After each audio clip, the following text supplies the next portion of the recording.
Texas Republican Lieutenant Governor Dan Patrick asserted yesterday that new lawsuits against a fledgling state law allowing Texas law enforcement to arrest individuals suspected of entering Texas illegally, he believes it'll stand up in court, or at least in front of the U.S. Supreme Court.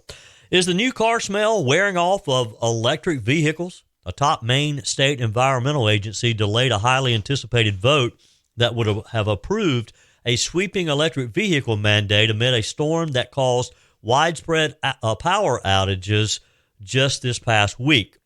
Writing for the Daily Caller, my former colleague Larry Elder asked the question, if Donald Trump is an insurrectionist for criticizing an election, what does that make Hillary Clinton? And a word of caution, as there will be many, many gift cards given this weekend for Christmas gifts.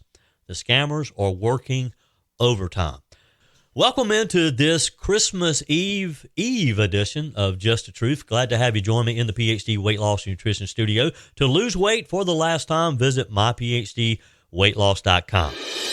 I told you we'd be back. And ye shall know the truth, and the truth shall make you free. It's Joey Hudson. I wanted to name it the Joey Hudson bill, but, they don't allow you to put names on bills. But I wanted to call it the Joey Hudson bill because I know that one's been near and dear to you for a number of years. That's how it's done. Let your voice be heard. And the truth shall set you free. Here's Joey Hudson. Texas Lieutenant Governor Dan Patrick said yesterday that new lawsuits against the state law allowing law enforcement to arrest individuals suspected of entering Texas illegally will stand up in court, or at least in front of the U.S. Supreme Court, he said. Patrick further confirmed Texas Governor Greg Abbott has begun flying illegal migrants into Chicago because Democrat Mayor Brandon Johnson enacted a policy impounding migrant buses. He also was critical of the Biden administration for its continued inaction and what he called fallacies coming from Biden spokesperson Karine Jean-Pierre, who called Texas's new law extreme and dehumanizing. Here's Jean-Pierre earlier in the week commenting on the new Texas law. This is an extreme law that will not and does not make the communities in Texas safer. It just doesn't. This is certainly extreme as we see it, and it is incredibly unfortunate, but this is what we see from particular Republicans trying to dehumanize a group of people who are coming here, or some of them trying to migrate here, and they're putting them in harm's way. Fox News host John Roberts asked Lieutenant Governor Patrick what his response to Jean-Pierre would be.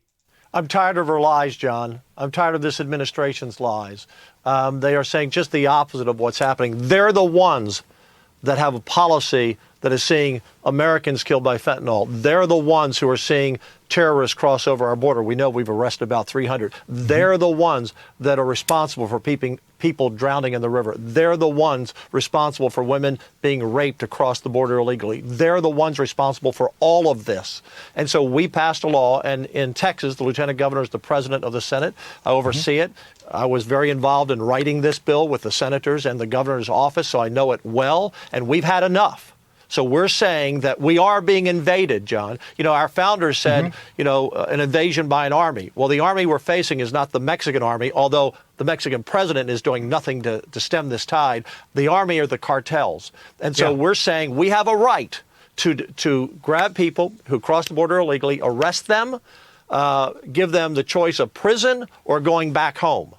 And so we arrest them, we get their fingerprints, we get their photographs, we do the background checks. A magistrate says, you got a choice, go to jail or go home. And if you go home and try to come back again and we catch you, the jail term is going to even be longer. We think we'll win at the Supreme Court because we're being invaded, and we have a right to protect the lives of Texas and American citizens. And he's right, isn't he?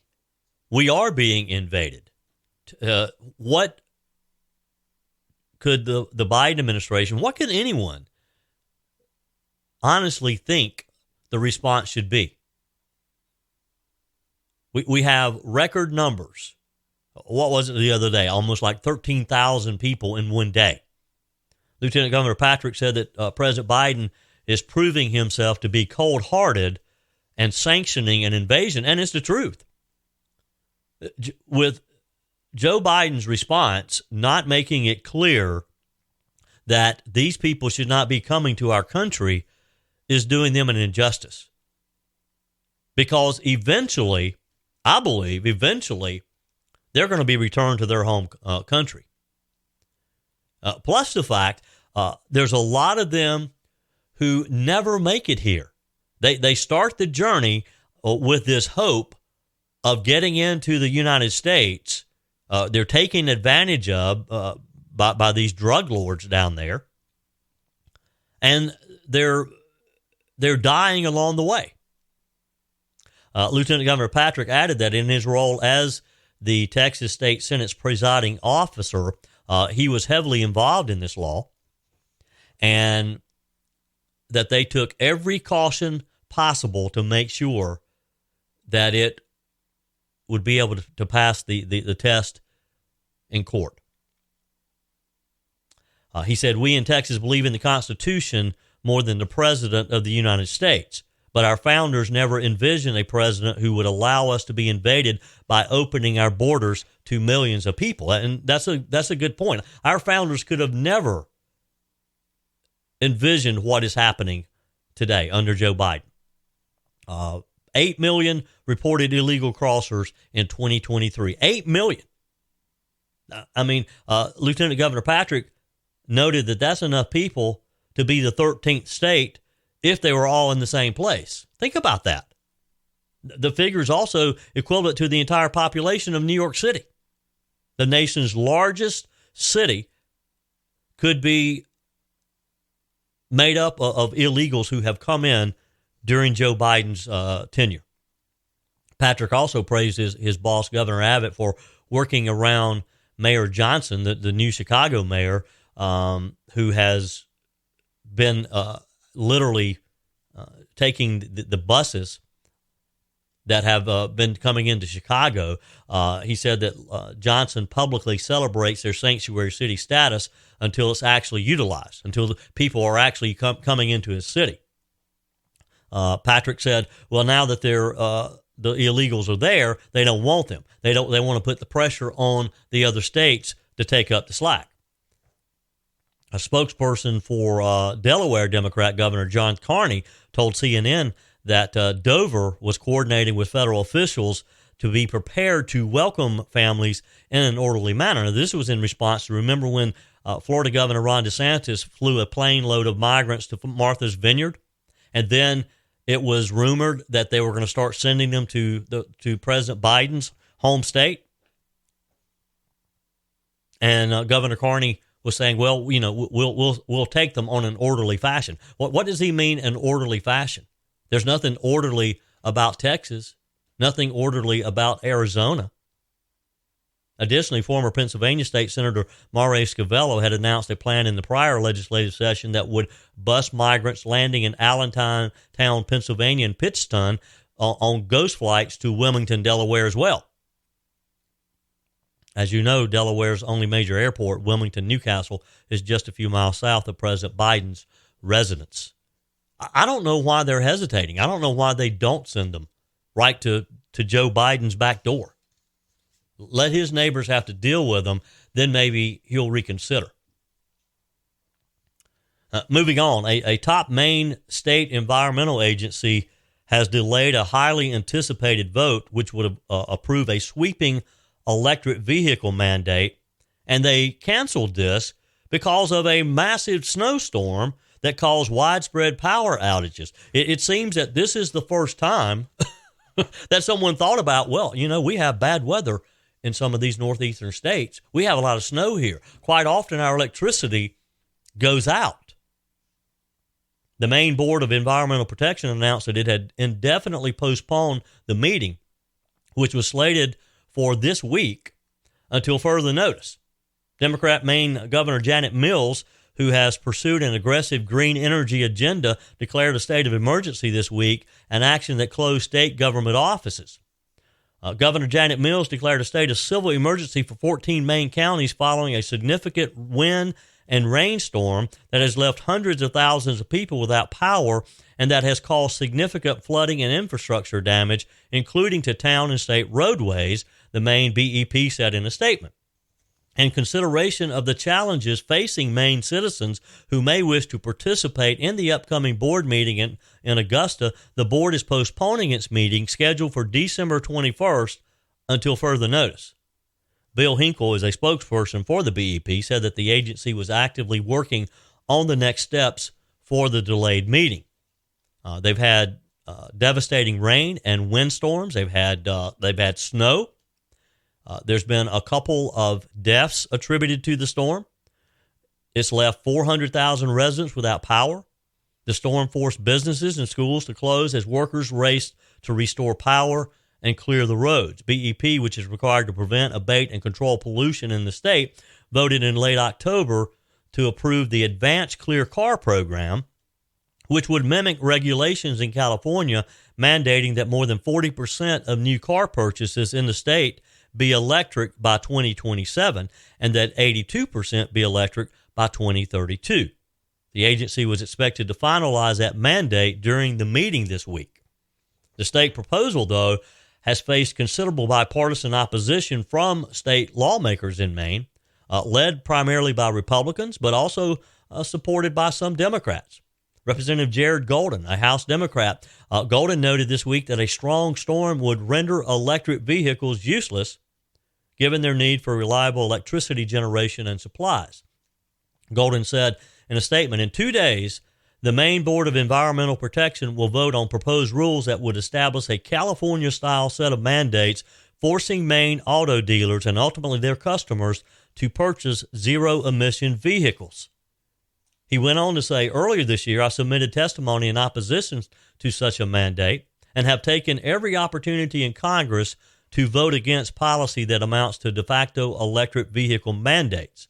He said, forcing Mainers to purchase cars and trucks powered by electricity when our grid is insufficient, charging stations are few and far in between, and a storm like yesterday's would render 80% of the cars useless, to say the least, is ill-advised. Thank goodness somebody's finally using their common sense on this. State Republican leaders have repeatedly blasted the proposal, saying that it was unrealistic and would only lead to higher consumer cost. In a statement, Maine State House Republican leader Billy Bob Falkingham said, extremists seem to think that only 6% of consumers want EVs because the government hasn't forced them to buy one. The truth is, this plan isn't feasible because of Maine's geography and infrastructure. It's about freedom of consumer choice. I hope the BEP will abandon this horrible idea before it ruins the Maine economy.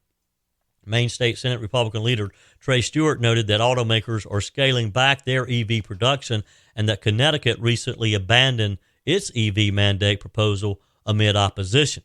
Meanwhile, critics of aggressive electric vehicle requirements have warned that the U.S. power grid is currently unequipped to handle the significantly increased demand and load that will be generated by widespread EV adoption. They've also argued that power outages triggered by both storms and low supplies could render large parts of an electrified transportation sector useless.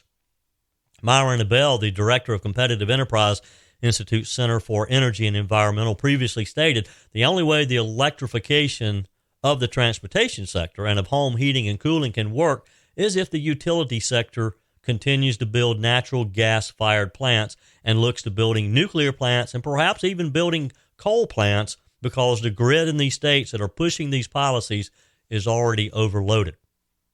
As everybody moves to EVs, if it happens, the only way to do it is to find more baseload power and dispatchable power, he said. 864-477-JOEY,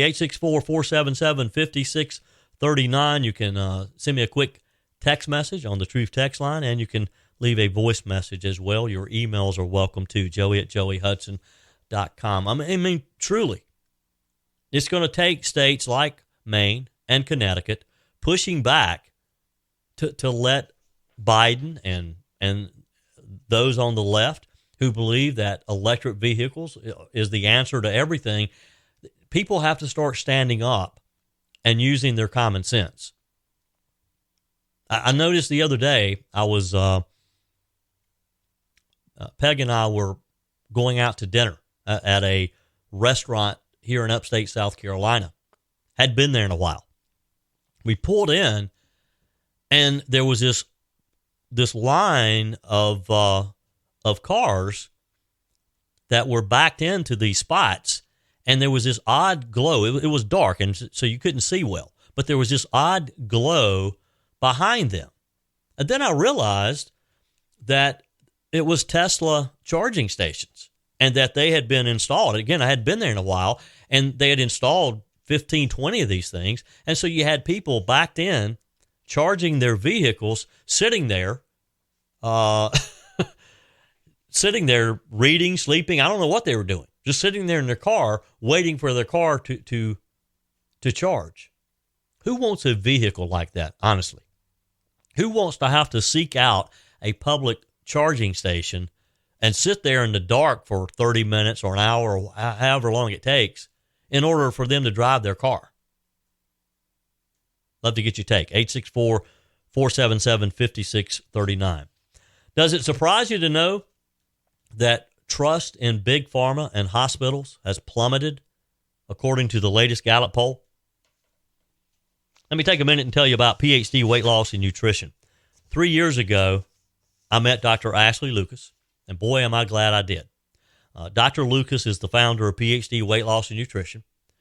She and her team taught me a lot about food, what to eat, when to eat, and how to eat. I was able to lose 30 pounds pretty quickly, by the way, in just a few months. And over 3 years later, I've been able to maintain that weight loss simply because PhD Weight Loss and Nutrition is based on the science of nutrition. It's not a diet. It's not a fad diet. You're not going to lose the weight and then gain it back like so many fad diets you do. They teach you about nutrition. They give you the tools to maintain that weight loss. And by the way, part of the program is you get lifetime maintenance. And while you're in the weight loss phase, they provide 80% of your food. So if you're looking to make a change in 2024, if this is the year that you're going to lose the weight and get healthy, make that call now and go ahead and set up your first consultation. 864-252-4925. You can also go online to myphdweightloss.com. PhD Weight Loss and Nutrition, the official partner of the Clemson Tigers. So American trust in pharmaceutical companies, hospitals, and other large medical services is falling according to results from a November Gallup poll. Gallup's 2023 Health and Healthcare Survey asked American healthcare consumers to rate their satisfaction with provider types within the medical system. Almost 70% of respondents did not believe that pharmaceutical companies provided good care, and about 40% thought that doctors did not provide good care. Nurses, however, earn most people's favor. And I got to tell you, a couple years ago, when I had some health issues, I was in the hospital a couple times, had a couple surgeries, in the emergency room a few times too. And boy, nurses are special people. If you are a nurse and you're listening to me today, thank you. Thank you. That is a calling. Nurses are angels on this earth. And this Gallup poll proves that. Many healthcare services and providers overall, though, have fallen in rank over the last 20 years, according to Gallup, including pharmaceutical drug companies. In 2003, 53% of respondents viewed as providing excellent or good care. Hospitals, which 70% believe provided excellent or good care back in 2003. And physicians received an 81% approval back in 2003. Fast forward 20 years to 2023, pharmaceuticals, hospitals, and physicians earned an approval from 33%, 58%, and 69% respectively. Think about that. 70% in 2003 believed hospitals provided care, good care, 58% now. Health insurance companies also experienced a dip in favor between 2010 and 2023. 42% of poll respondents thought that health insurance companies provided excellent or good care in 2010. 13 years later, only 31% believe that. Gallup noted that the changes are likely due to higher healthcare costs and staff shortages. The pandemic and associated COVID-19 vaccine mandates are also potential factors that could account for the attitude shifts. As of 2022, about 4 in 10 U.S. adults said that the high cost of medical care have forced them to delay or go without needed treatments, KFF Health reported. The same number also reported medical debt due to medical or dental bills. Also, most adults would not be comfortable living in nursing homes, according to the survey. Only 25% of survey respondents, which was down from 29% in 2003, said that nursing homes provide excellent or good care, while 37% said the care provided was poor. According to the Centers for Medicare and Medicaid Services, over 1.2 million Americans live in 15,000 nursing homes. That number is expected to increase to 2.3 million by 2030 as the baby boomer generation ages. Most of these homes are skilled nursing facilities, which enable residents to receive long-term care for physical or mental illnesses or injuries. On the Truth text line, Susan writes, and she sent me a beautiful photo of her cute little blonde kitty, Pumpkin, enjoying your podcast. So I have a kitty cat listening to the podcast now. Well, thank you, Pumpkin. Thank you for listening. Thank you, Susan, as well.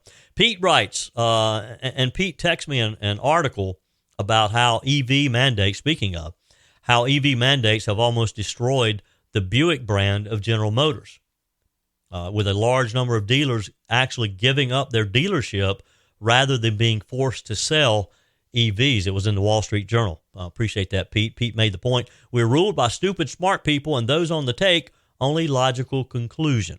That's probably a good conclusion, Pete.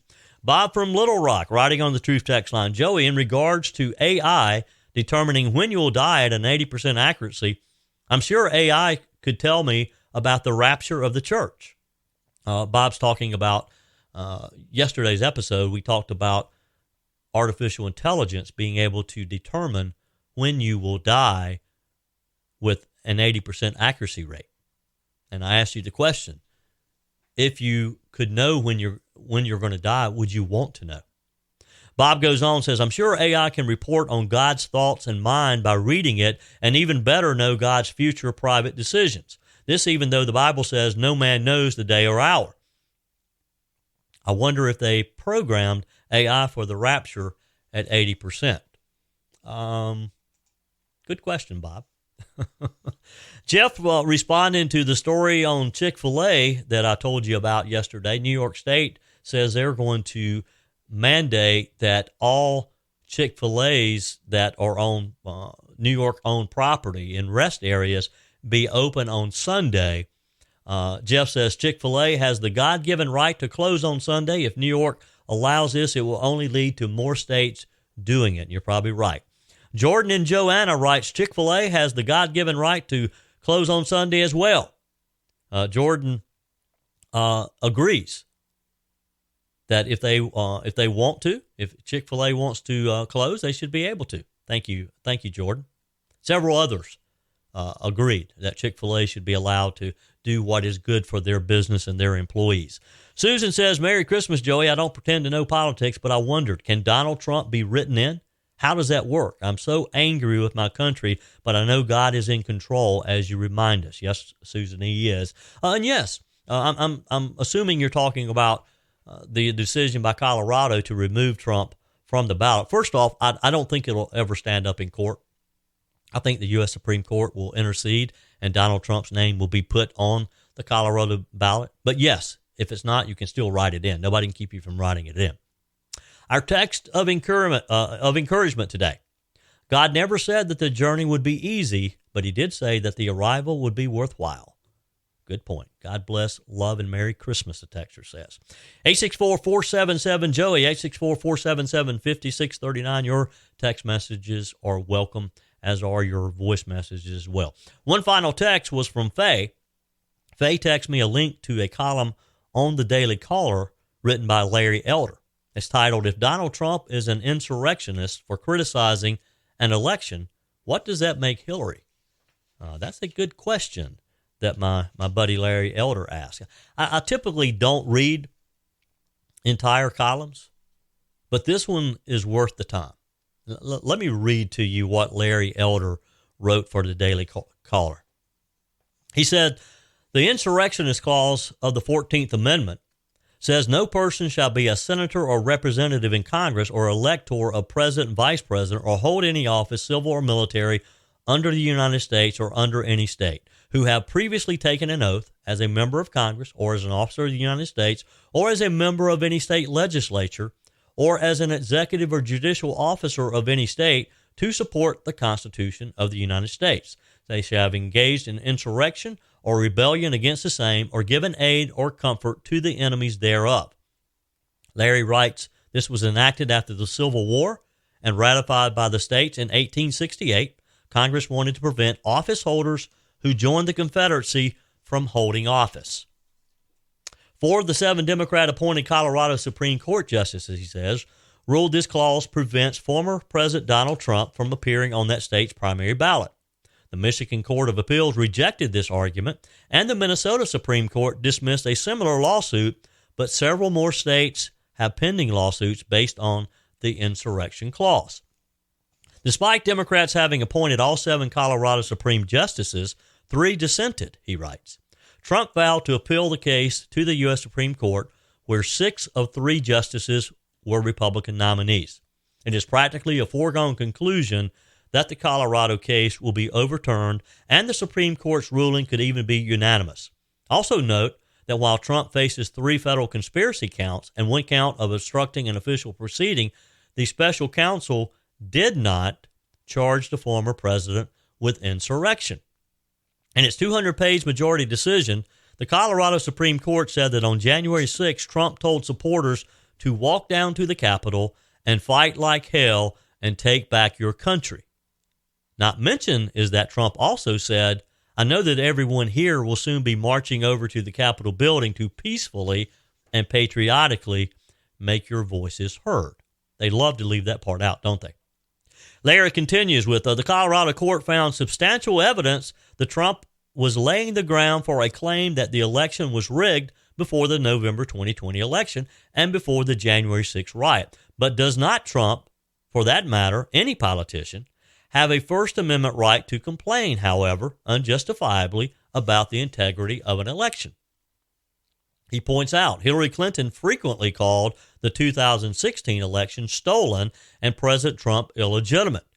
Never mind that former President Barack Obama's Homeland Security, Jay Johnson, testified that there was no evidence that the Russians succeeded in changing a single vote tally. As to the effect of the Russian interference, Johnson said there was no way of knowing whether it affected public opinion or altered the election. Larry writes, but Democrats believe otherwise. A 2018 YouGov poll found that 66% of Democrats believe the Russians to elect Trump changed vote tallies. A 2018 Gallup poll found that 78% of Democrats believe the Russians' interference changed the outcome of the election, but the media do not call Democrats election deniers. Funny how that is, isn't it? He goes on to write about the 2020 presidential election. A Quinnipiac University poll found that 76% of Republicans believe there widespread voter fraud. Republicans, although slightly less likely to call 2020 stolen than Democrats about 2016, are, of course, considered election deniers. Finally, the anti-Trump media accuses Trump of peddling the big lie about 2020 voter fraud, irregularities, or illegality. After all, there is supposedly no evidence to justify the assertions. John Eastman, a former Trump lawyer who argued that state legislatures and Vice President Mike Pence possessed the legal authority to reject certification, now faces disbarment. The California Bar Association asked this once respected and courtly former dean and law professor at Chapman University School of Law for evidence about 2020 election altering widespread fraud. Eastman turned in over 80,000 pages of documents. In an hour-long speech available for viewing on Rumble, Eastman spoke in detail about just some of what he considered substantial election irregularities. It's called Taking a Stand Against Weaponized Justice System. I urge most ardent believers in the Trump-promoted baseless conspiracy theories narrative to watch the speech, Larry says. Be prepared for discomfort. 864-477-5639. Love to get your comments on the Truth text line. There'll be a lot of gift cards handed out over the next few days, and you need to be aware the crooks are working overtime. Portions of today's show brought to you by Discounted Appliance Warehouse. Are you tired of buying appliances from inexperienced sales staff with no appliance knowledge? There's so many different options. There are many different brands, features. It's tough to figure it out on your own, isn't it? And appliances aren't inexpensive. You go to buy a new refrigerator or a washer dryer, new stove, you can spend some real money, and you need to get it right the first time. That's why I buy all of my appliances from Discounted Appliance Warehouse. They have an A+ Better Business Bureau rating, nearly perfect reviews on Google, and the team at Discounted Appliance Warehouse, they have the knowledge to help you make the right decision, to have confidence in your purchase. They'll show you around the warehouse, 11,000 square feet that's slam packed with new appliances. And they'll help you find the ideal solution. They have expert installation, award-winning service department, and extended warranties. Find them in Pickens, and I promise you it's worth the short drive to Pickens for Discounted Appliance Warehouse. Also online at dawpickens.com, dawpickens.com. So while consumers can fall victim to a variety of scams, experts say that gift card draining is one of the most common scams that affect people's lives and has affected people's lives in 2023, and we'll see a lot of it over Christmas. So what's even worse is just about any gift card is vulnerable. So here's what you need to know. And I'm not saying this to scare you away from any gift cards. The gift cards can be a good thing. You just have to be careful. Card draining occurs when a thief tampers with a gift card and literally drains the money before the funds are used by the person who is gifted the card. AARP reported last year that 23% of U.S. consumers had given or received a gift card that did not have any value on it.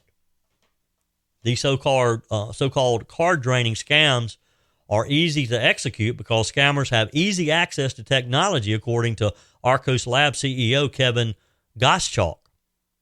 He said that with new technology, it's easier for scammers to do this.